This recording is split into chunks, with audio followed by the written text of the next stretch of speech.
Sa isang halong biro at seryosong tono, sinabi ni Kobe Paras, 26, "Well, ang gusto ko lang ay house and lot." Hahaha. Ngunit sa tanong kung ano ang kanyang Christmas wish, nagpatuloy siya, "Wala pa naman po. Sana ay makasama ko ang mga magulang ko. Alam ko pong abala ang mama ko sa Europe at ang papa ko naman ay busy sa kanyang side ng pamilya."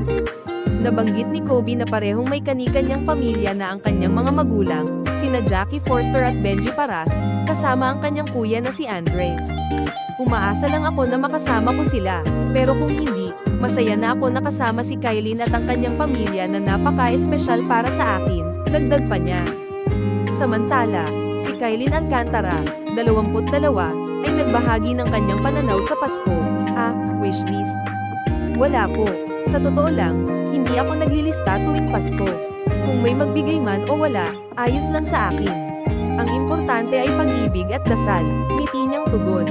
Tinanong din si Kylin kung ano ang masasabi niya sa pahayag ni Kobe na kung hindi niya makakasama ang kanyang pamilya ay maaaring makipasko siya sa kanila. "Opo, wow," ang mabilis na sagot niya, sabay turo sa kanyang ama na hindi kalayuan.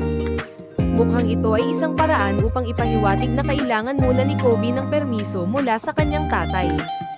Nakatanggap si Kylin at Kobe ng pagkakataong makapanayam ng Pep.ph, Philippine Entertainment Portal, sa Giant Christmas Tree Lighting Ceremony sa San Jose del Monte City, Bulacan, noong 11 ng Nobyembre taong 2024. Ang mga ito ay inimbitahan ni na Mayor Arthur Robes at Congresswoman Ryder Robes bilang mga celebrity guests.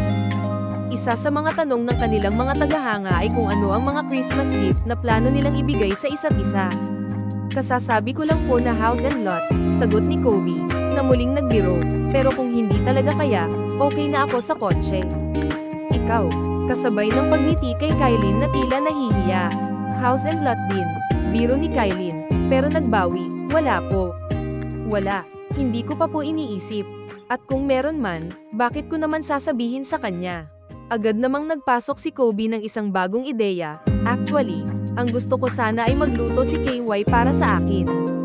Pero kung ayaw, mag-grab na lang kami, o kaya Food Panda," dagdag pa niya. "Give love," sagot ni Kylin, sabay ngiti.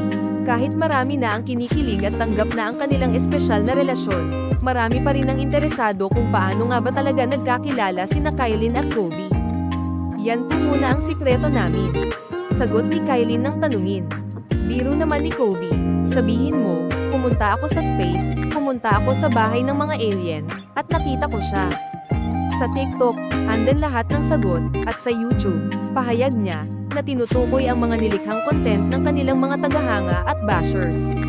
Agad namang tinutulan ni Kylin, Hindi po.